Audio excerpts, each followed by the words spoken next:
Did you know that 73% of people carry resentments that directly affect their mental health? That a single unprocessed hurt can steal years of your life, turning each day into a silent battle against ghosts from the past. If you're watching this video, you probably know this intimate pain, that feeling of having a weight on your chest, of waking up already tired, of feeling like you're carrying a stone where there should be lightness. Resentment is a poison we drink, hoping the other person will die.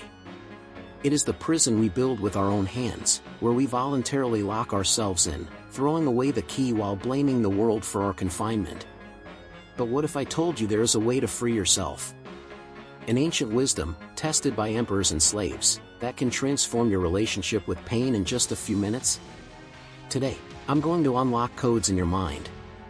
Codes that have been dormant for years, waiting to be activated. Over the next few minutes, I'm going to share with you 10 Stoic principles that will not only heal your resentments, but will transform you into a completely different person. You'll leave this video with a new perspective on every hurt, every disappointment, every betrayal you've ever experienced.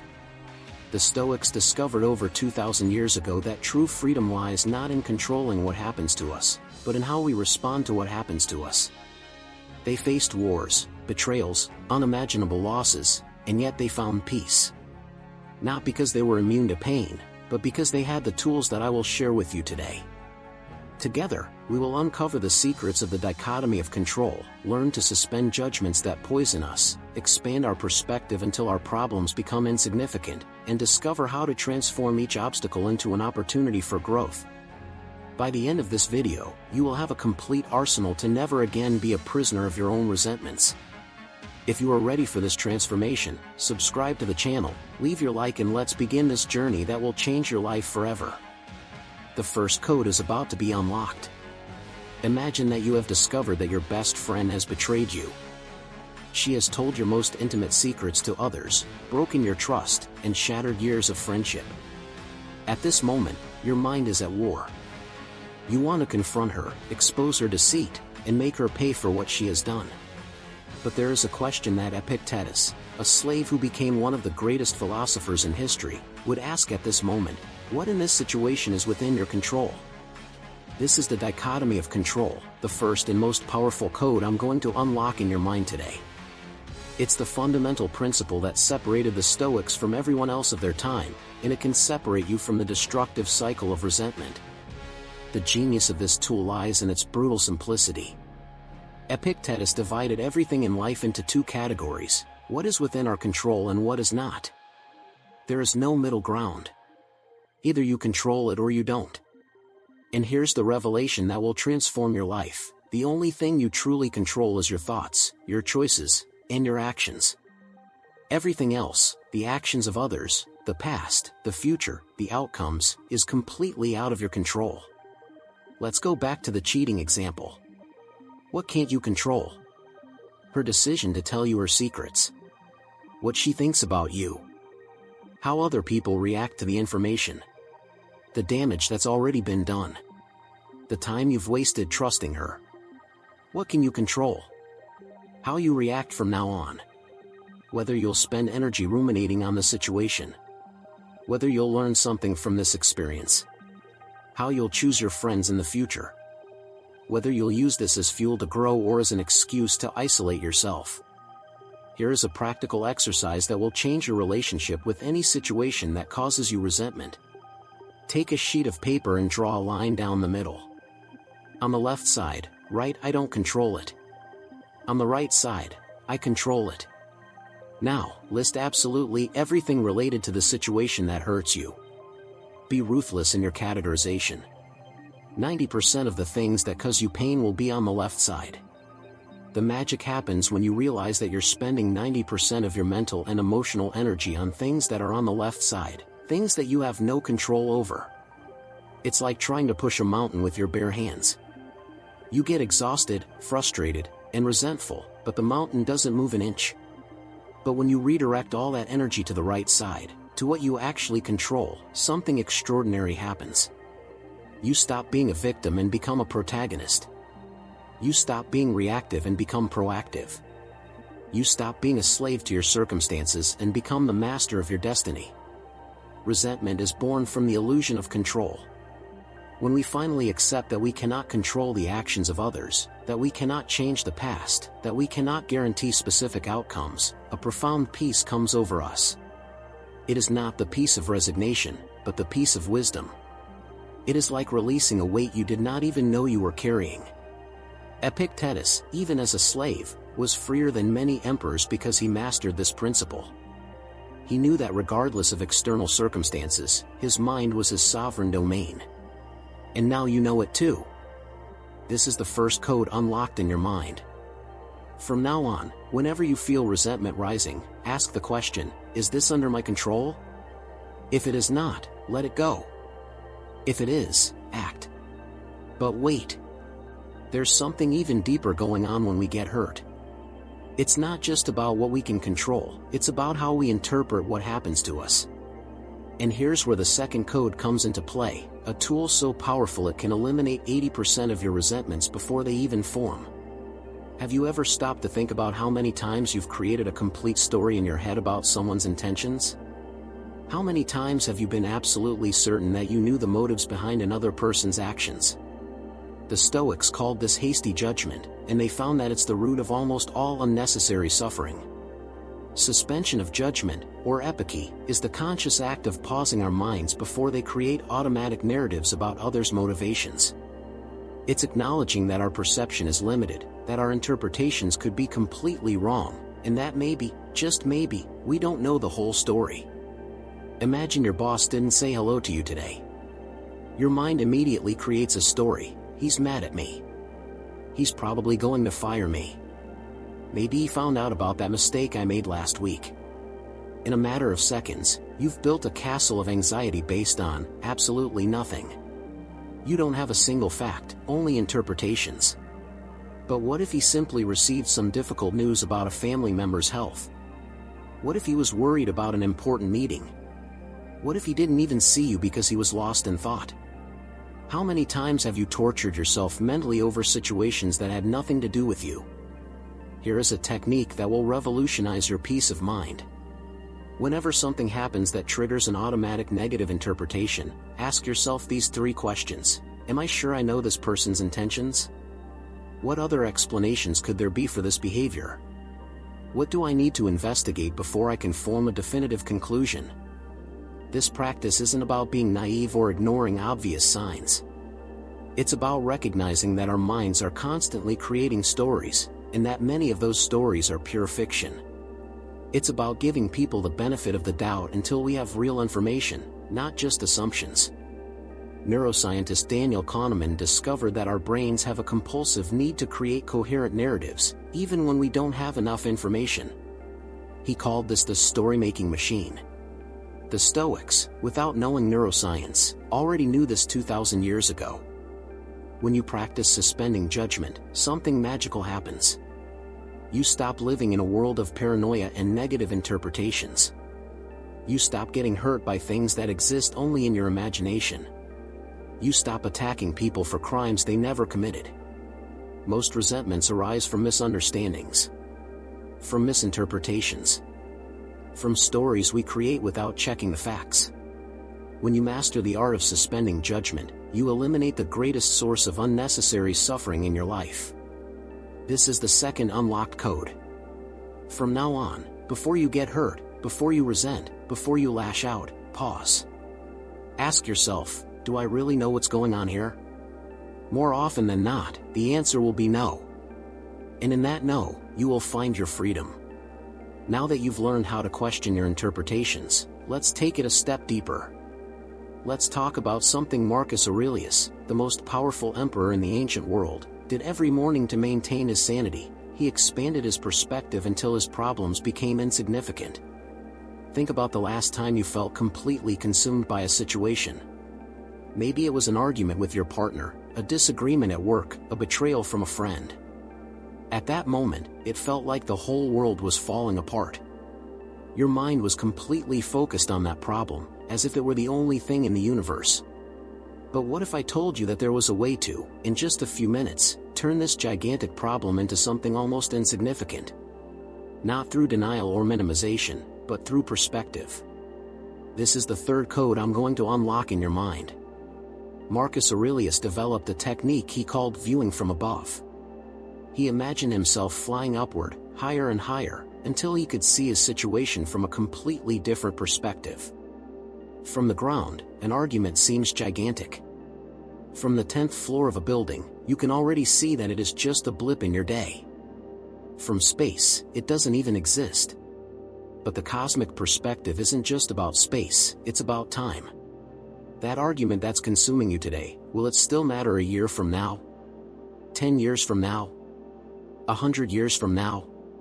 And if you could travel into the future and talk to an older, wiser version of yourself, what would they say about the importance of this issue? Here is a practical exercise that will transform your relationship with any resentment. Close your eyes and imagine that you are moving away from the situation that is hurting you. First, you are looking down from your house. Then, from your city. Then, from your country.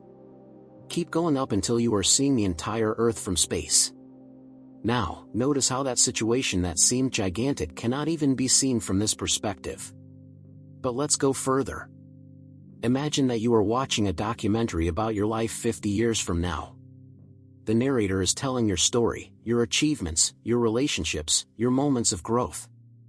In this narrative of your entire life, how much space would this current situation take up? Would it be an entire chapter, or just a footnote? This is not a technique for minimizing real problems or ignoring issues that need to be addressed. It is about putting things in proper perspective, about not giving a situation more importance than it deserves in the grand tapestry of your life. Marcus Aurelius faced plagues, wars, political betrayals, and yet found peace through this practice. He wrote, "Remember that in a short time, you and everyone you know will be dead. And in a short time, even your names will be forgotten." This is not morbidity, it is liberation. When you truly internalize the brevity of life, when you understand that we are all just temporary visitors to this planet, something extraordinary happens. You stop wasting precious energy on resentments that won't matter even in the next decade. You stop holding on to hurts that are insignificant on the cosmic scale of time. This is the third unlocked code. From now on, whenever something hurts you deeply, do the cosmic perspective exercise. Fly upward. Look from the future. Put things into perspective. And feel how the weight of your resentments simply disappear. But now we come to the most profound and transformative point of this journey.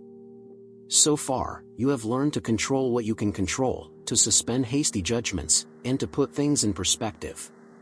But there is something even more powerful, the ability to not only accept what happens to you, but to love your experience completely, including your deepest pains. The Stoics discovered something that modern psychology has taken decades to understand, that it is not what happens to us that determines our happiness, but how we choose to interpret and integrate our experiences. They called this amor fati, literally, love of fate. Before you think this is about becoming a doormat or passively accepting anything, let me explain. Amor fati is not resignation. It is the revolutionary understanding that every experience in your life, especially the most painful ones, carries within it seeds of growth that could not be planted in any other way. Think about the person who has hurt you the most in your life.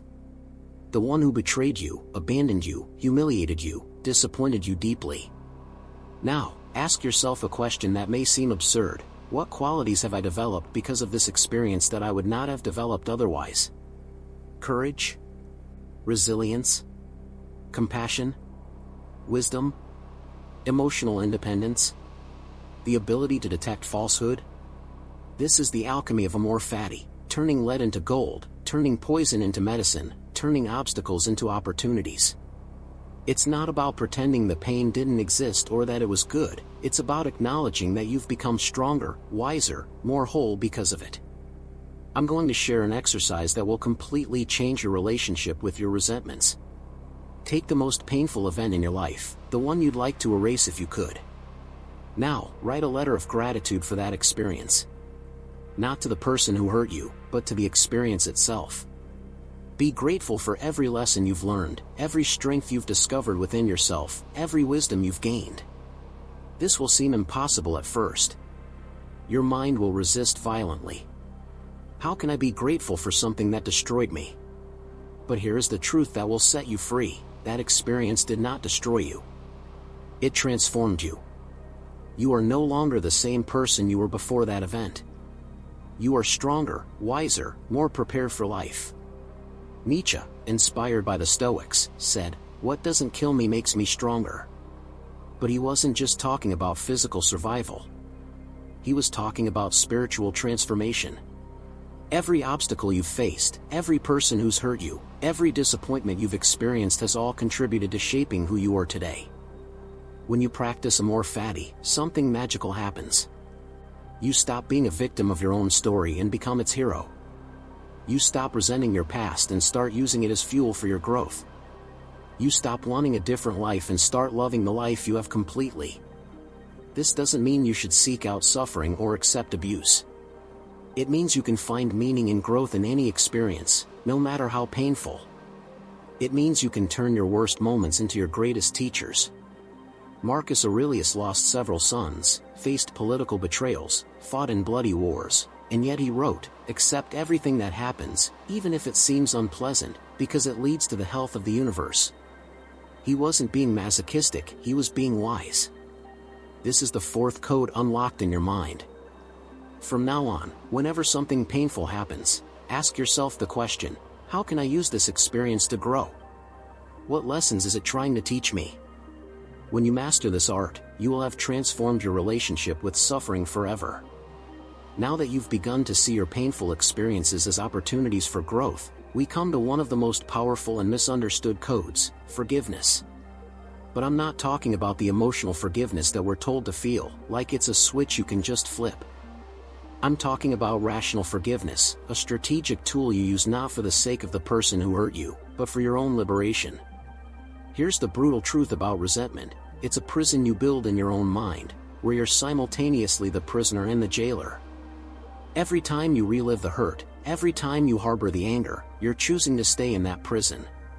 Rational forgiveness isn't about absolving the other person, it's about taking the key and walking out. Seneca, one of history's greatest Stoics, faced exile, loss of fortune, and even being ordered to commit suicide by Emperor Nero. He developed a profound understanding of forgiveness that can transform your life. He said, "Forgiveness is not an act of weakness, but of power. It is the choice not to allow the actions of others to control our inner peace." Let's debunk some myths about forgiveness. First, forgiveness doesn't mean forgetting or pretending nothing happened. Second, forgiveness doesn't mean reconciling or trusting the other person again. Third, forgiveness doesn't mean you can't set boundaries or seek justice. Rational forgiveness is about freeing your mind from the prison of resentment, not about absolving the other person of their responsibility. Here is the structured process that will free you from any resentment, no matter how deep it runs.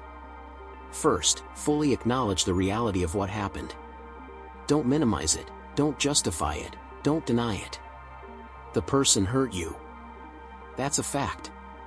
Second, identify exactly how this resentment is affecting your current life. Is it stealing your energy? Is it hindering your relationships? Is it holding you back? Third, do a brutal cost-benefit analysis. How much time, energy, and potential happiness are you investing in holding on to this resentment? What price are you paying for keeping this person trapped in the courtroom of your mind? What kind of life could you have if you freed up all that energy for the things that really matter? Fourth, make a conscious decision to forgive, not for them, but for yourself. This isn't a feeling, it's a choice. It's a decision to stop giving power over your peace of mind to someone who has hurt you enough. It's a decision to refuse to be a victim twice, once for what they did, and once for what you continue to do to yourself. Fifth, practice the letter that will never be sent technique. Write down everything you want to say to this person. All the anger, all the hurt, all the disappointment. Don't censor yourself. Then, in the same letter, write that you are choosing to free yourself from this prison. That you are choosing your peace of mind over the need to make them pay. Then, burn the letter. Literally. Sixth, redirect all the energy you are spending on resentment into building the life you truly want. Use pain as fuel for your growth, not as an excuse for stagnation. Remember, forgiving is not forgetting, it is remembering without pain. It is not reconciling, it is finding peace. It is not absolving, it is freeing yourself. When you master rational forgiveness, you discover that the greatest revenge is living well. The greatest victory is not needing revenge. This is the fifth unlocked code. From now on, whenever resentment arises, ask yourself, who is being hurt by my holding on to this hurt? What kind of life can I have if I release this burden? Rational forgiveness is not a gift you give to another person, it is a gift you give to yourself. We now come to the most uncomfortable and, paradoxically, most liberating code of all. It's that moment when you stop pointing the finger at the world and point it at yourself. It's when you realize that, as painful as it may be to admit, you have a stake in your own suffering. And here's the revolutionary part, recognizing that stake isn't blaming yourself, it's empowering yourself. Epictetus, who spent years as a slave before becoming a philosopher, made one of the most powerful statements in human history: it is not the facts that disturb us, but our opinions about the facts. Think about the depth of this statement. He was saying that two people can have the exact same experience and have completely different reactions. The difference is not in what happened, but in how they interpreted and processed what happened. This means that you have a lot more power than you realize. It means that you are not just a passive victim of circumstances. It means that no matter what happens to you, you always have the final say in how you react. And this is where many people get it wrong. They confuse taking responsibility with taking blame. Let's clarify this crucial difference. When someone betrays you, it's 100% their fault. They chose to break your trust. They chose to be dishonest. They chose to hurt you. That's not your responsibility. But here's your responsibility. How will you process this betrayal? How much time will you spend ruminating on it? What lessons will you learn? How will you use this experience to grow? What decisions will you make moving forward? Here's a transformative exercise that will completely change your relationship with your emotions. The next time you feel deeply hurt or angry, before you react, pause and ask yourself, what thoughts am I having about this situation? What story am I telling myself? What meaning am I giving to this event? You'll discover something fascinating. Your emotions are not automatic reactions to events. They are reactions to your thoughts about the events. Between the stimulus, what happened, and your response, how you feel, there is a space. And in that space lies your power. Imagine someone criticizes you at work. You might think, he's trying to humiliate me in front of everyone, and feel furious. Or you might think, he's pointing out something I need to improve on, and feel motivated. Or you might think, he must be going through a tough time to react like that, and feel compassionate. Same event, different thoughts, different emotions. When you truly internalize that your emotions are products of your thoughts, something extraordinary happens. You stop being reactive and become responsive. You stop being a slave to your circumstances and become a master of your reactions. You stop blaming the world for your feelings and take control of your emotional life. This is not easy. It requires constant practice, deep self-knowledge, and the courage to look at yourself honestly. But it is the difference between living as a victim and living as the protagonist of your own life. This is the sixth unlocked code. From now on, whenever you feel emotionally upset, pause and ask, what thoughts are creating this emotion? How can I think about this situation differently? When you have mastered this skill, you will have achieved true emotional freedom. But taking responsibility for our reactions is just the beginning. There's an even deeper practice that will completely transform how you view the people in your life, especially those who have hurt you. It's a meditation that the Stoics practice daily, and it may seem morbid at first glance, but it's actually the purest source of love and compassion you can ever discover. Memento mori, remember that you are going to die, was a common practice among the Stoics. They were not obsessed with death, but were deeply aware of the fragility and brevity of life. And applying this awareness to relationships is the seventh code that will revolutionize your ability to forgive and love. Think about the person who hurt you the most. Now, close your eyes and imagine that you just got a phone call. That person died. Suddenly, without warning, without a chance for reconciliation, without an opportunity to settle any outstanding issues. How would you feel? What words were left unsaid? What forgiveness was left ungranted? What love was left unexpressed? This is not a morbid fantasy, it is an inevitable reality. We are all going to die. Everyone we love is going to die. Everyone who has hurt us is going to die. And when that happens, our resentments will not make any difference. They will not bring anyone back. They will not change what happened. They will only have served to steal precious time that could have been spent living. Marcus Aurelius lost 8 children. Imagine this man's grief. But he developed a practice that helped him not only cope with these losses, but to love more deeply while he had time. Every night, he would say a mental goodbye to the people he loved, as if it were the last time. This didn't make him sad, it made him grateful for every moment he had with them. Here's the exercise that will transform your relationships. Choose someone important in your life, especially someone with whom you have conflicts. Before you go to sleep, imagine that this is the last night you have together. Tomorrow, one of you will no longer be here. What conversation would you like to have? What words would you like to say? What forgiveness would you like to offer? Now here's the crucial part, do it. Don't wait for a tragedy to say what needs to be said. Don't let pride or resentment steal the time you have with the people who matter. Life is too short to hold grudges. Too fragile to put off forgiveness. Too precious to waste on conflicts that won't matter when we're all dead. This practice is not about becoming morbid or depressed. It is about developing a perspective that values the present, that prioritizes love over ego, that chooses connection over correction. It is about realizing that in the grand scale of existence, our fights are insignificant, but our moments of love and understanding are eternal. When you truly internalize the impermanence of life, something magical happens. You stop taking things so seriously. You stop wasting energy on unnecessary conflict. You stop putting off important conversations. You stop holding grudges and start extending forgiveness. This is the 7th unlocked code. From now on, whenever you find yourself stuck in a grudge, remember, this person will not be here forever. You will not be here forever. Use the time you have to love, not to fight. Now that you understand the fragility of life and the importance of not wasting time on resentments, we come to one of the most challenging and transformative codes, maintaining your ethical principles even when others do not maintain theirs. This is the ultimate test of human character, and it is here that you will discover who you really are.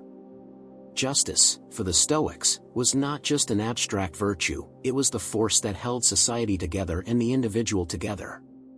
But here's the paradox that will change your life. You should be just not because others are just to you, but because justice is who you choose to be, regardless of the circumstances.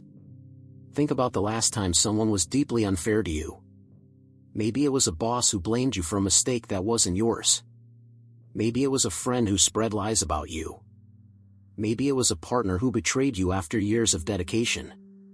In that moment, you had a crucial choice, to stoop to their level or to rise above the situation. And here's the truth that few understand, your choice said nothing about them, but it said everything about you. Cato the Younger faced one of the most challenging situations in Roman history. He was politically persecuted, his reputation was attacked, and he lost almost everything he owned, yet he refused to give up his principles. When asked why he did not retaliate against injustice, he replied, "I am not responsible for the actions of others, but I am completely responsible for my own actions." Here is the revelation that will transform your relationship with injustice. When you act virtuously even in the face of evil, you are not doing others a favor, you are doing yourself a favor. You are preserving your integrity, maintaining your inner peace, and building a character that nothing and no one can destroy. But let's get practical. How do you do this when every fiber of your being wants to fight back? How do you maintain virtue when injustice seems to scream for vengeance? Here's the process that will guide you through the toughest moments. First, recognize that the injustice of others is their problem, not yours. They will have to live with the consequences of their actions. You don't have to be the agent of cosmic justice. Second, ask yourself, what kind of person do I want to be? What values are more important to me than the momentary satisfaction of revenge? Third, consciously choose to act according to your principles, not in reaction to the actions of others. If you value honesty, be honest even when you are treated unfairly. If you value compassion, be compassionate even when you are not treated with compassion. If you value justice, be fair even when you are treated unfairly. Fourth, understand that your virtue does not depend on reciprocity. You are not kind because others are kind to you. You are kind because kindness is a value you have chosen to embrace. You are not honest because others are honest to you. You are honest because honesty is part of who you have chosen to be. Fifth, find strength in the fact that you have complete control over your own conduct.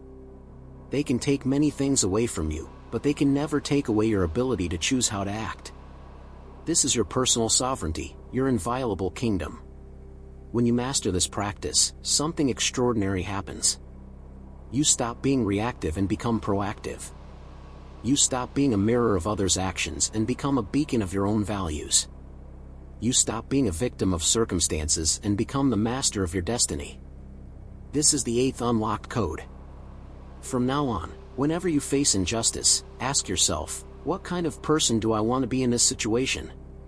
How can I act in accordance with my deepest values? Your virtue is your most important victory. Now that you've learned how to maintain your virtue even in the face of injustice, let's explore a technique that may seem counterintuitive but is actually one of the most powerful ways to cultivate gratitude and eliminate toxic expectations from your relationships. The Stoics called it premeditatio malorum, the premeditation of evils, and when applied to relationships, it can completely transform how you love and value others. Before you think we're going to become chronic pessimists, let me explain the real purpose of this practice.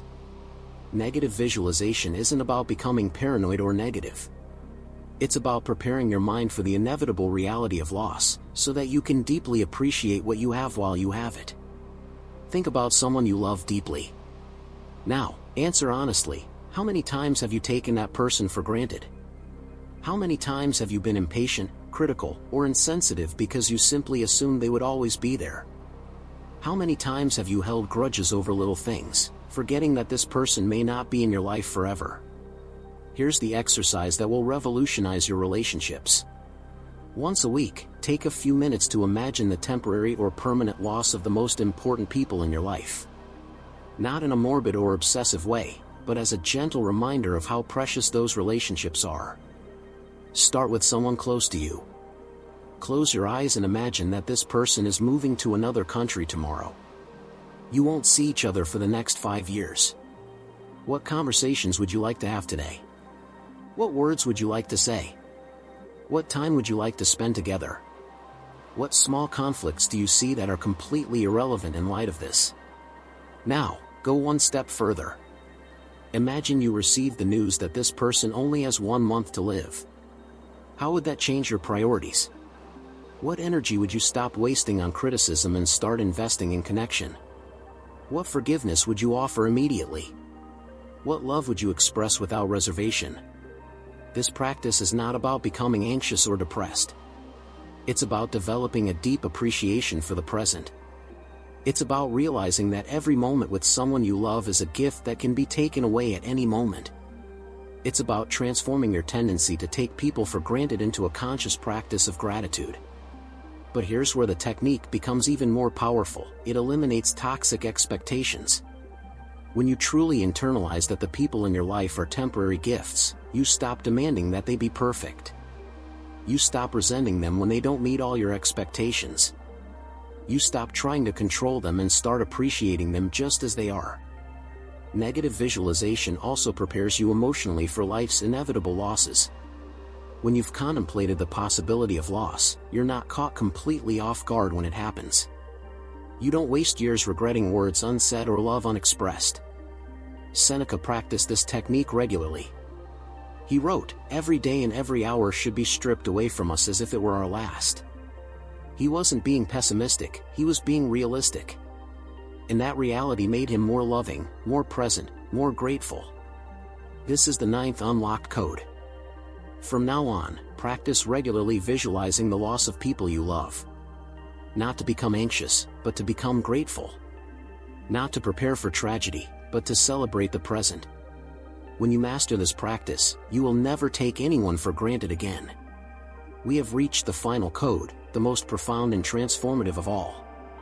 Once you have learned to control what can be controlled, suspend judgment, expand perspective, transform obstacles, forgive rationally, take responsibility, meditate on impermanence, maintain virtue in the face of injustice, and practice gratitude through negative visualization, you are ready for the ultimate achievement, ataraxia, unshakable peace of mind. Ataraxia is not just the absence of disturbance. It is a state of profound serenity that remains stable regardless of external storms. It is the peace that does not depend on favorable circumstances, the balance that cannot be shaken by external events, the tranquility that arises from inner wisdom, not from external luck. Imagine what your life would be like if you were never truly disturbed by anything again. Not because you have become insensitive or disconnected, but because you have developed an inner fortitude so solid that nothing can penetrate it. Imagine waking up every day with a sense of deep peace, no matter what challenges the day may bring. Epicurus, though not a Stoic, defined ataraxia as freedom from disturbance of the soul. The Stoics adopted this concept and refined it, discovering that mental tranquility is not a passive state but an active achievement, the result of disciplined practice and applied wisdom. Here's how to develop ataraxia in your daily life. First, start each morning with 10 minutes of Stoic meditation. Not mind-clearing meditation, but mind-preparing meditation. Visualize the challenges the day may bring. Imagine people being rude, plans going awry, frustrations arising. Now, mentally practice how you will respond with equanimity. Second, develop the habit of the sacred pause. Whenever something happens that would normally upset you, stop. Take 3 deep breaths. Ask yourself, does this really matter? Is this within my control? How can I respond in a way that maintains my inner peace? This 3-second pause can be the difference between reacting wisely and reacting impulsively.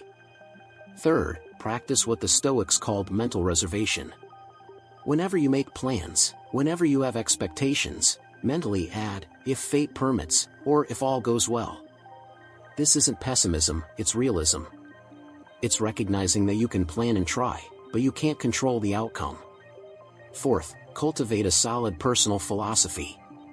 Clearly define your core values, your non-negotiable principles, your vision for a life well lived.